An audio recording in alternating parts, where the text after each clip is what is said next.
Dans cette vidéo, nous allons identifier les principaux éléments qui composent l'interface de Word, c'est-à-dire sa fenêtre, et le vocabulaire qu'on utilise couramment pour les désigner. Le premier élément, c'est la barre de titre, la barre qui se trouve tout en haut de la fenêtre, comme dans la plupart des logiciels.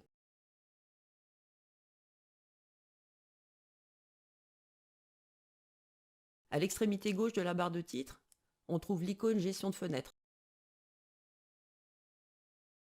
Ça s'appelle Gestion de fenêtre parce que si on clique dessus, on voit apparaître les commandes qui permettent de gérer la fenêtre, c'est-à-dire de la réduire, de l'agrandir ou de la restaurer, de la fermer. On a également juste à côté la barre d'outils Accès rapide. Là encore, accès rapide, c'est parlant, c'est parce qu'on a des icônes qui permettent d'accéder rapidement à des commandes qui habituellement sont stockées ailleurs, comme nouveau, enregistré, etc. N'hésitez pas à survoler ces icônes pour voir apparaître les infobulles qui vous expliquent à quoi elles servent. Au milieu de la barre de titre, on retrouve le nom du document. Alors soyez vigilants, là par exemple le document s'appelle document 1, a priori il n'a jamais été enregistré. Et on retrouve également le nom du logiciel. Donc dans ce cas présent, c'est Word. Plutôt à l'extrémité droite de la barre d'outils, on va trouver dans l'ordre le point d'interrogation, il permet d'accéder à l'aide du logiciel.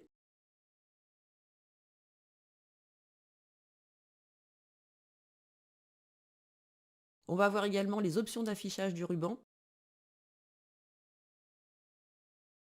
C'est ce qui permet soit de le masquer, soit de garder uniquement les onglets, soit d'avoir les onglets et le ruban.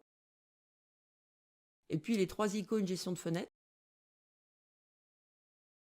Donc on a l'icône réduire.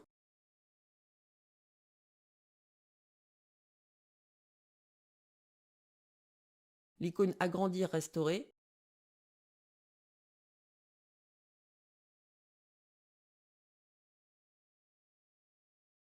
Et l'icône fermer.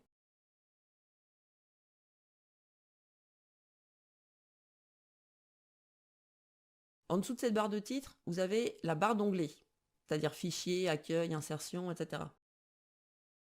Alors, les onglets accueil, insertion, création sont les onglets qui permettent de modifier le contenu du ruban qui se trouve en dessous, alors que l'onglet fichier, il permet d'accéder au mode backstage. Et puis tout à droite de la barre d'onglet, là où c'est écrit connexion, c'est le lien vers le compte. On peut se connecter pour accéder à nos documents en ligne. Sous cette barre d'onglet, c'est le ruban. Le ruban, il comprend les commandes qui sont associées à l'onglet sélectionné. On n'aura pas les mêmes commandes dans le ruban si on a activé l'onglet accueil ou l'onglet affichage par exemple. Et pour retrouver plus facilement des commandes dans le ruban, elles sont regroupées. Si vous regardez, vous avez des petits traits verticaux régulièrement, donc ça forme des groupes. Là dans l'onglet accueil, on a le groupe presse-papier, le groupe police, le groupe paragraphe, etc.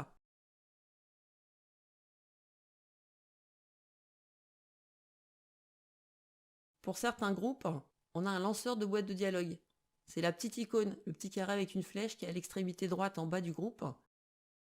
Et ça permet d'ouvrir soit une boîte de dialogue, soit un volet associé. Ça permet d'accéder à des commandes qui ne sont pas dans le groupe. Il n'y avait pas assez de place pour les mettre. Et enfin, pour le ruban, vous avez tout à droite une petite flèche qui permet éventuellement de le masquer. Si vous masquez votre ruban, quand vous allez cliquer sur un onglet pour le faire revenir, à la place de la petite flèche, vous aurez une punaise qui vous permettra de l'accrocher à nouveau.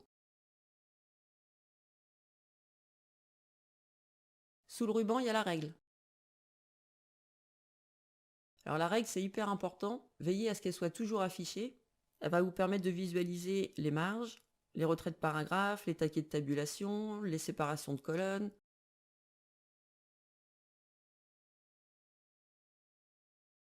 Évidemment, en dessous, vous avez votre page de travail, votre document.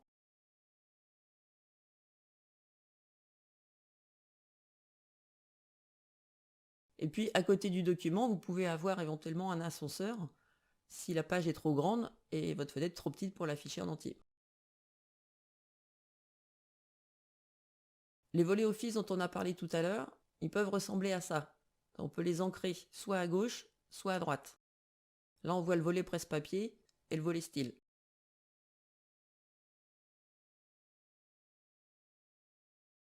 Et puis la barre d'état, donc c'est un petit peu le pendant de la barre de titre, sauf qu'elle est tout en bas, c'est la barre bleue. Dedans, vous avez des informations sur le document. Par exemple, on voit qu'on est dans la page 1, mais que le document comporte 3 pages, qu'on est en train d'utiliser le correcteur orthographique français. À son extrémité droite, vous avez la barre d'outils affichage, qui vous permet de changer de mode d'affichage. C'est le mode lecture, le mode page. Et puis évidemment le zoom, pour pouvoir agrandir ou rétrécir, vous rapprocher ou vous éloigner du document. Voilà, n'hésitez pas à tester toutes ces manips. Pour la plupart des commandes, il suffit de les survoler pour voir apparaître une infobulle. C'est un bon réflexe à avoir. Donc je vous invite vraiment à essayer de survoler ces différents éléments pour voir ce qui se passe et bien les repérer.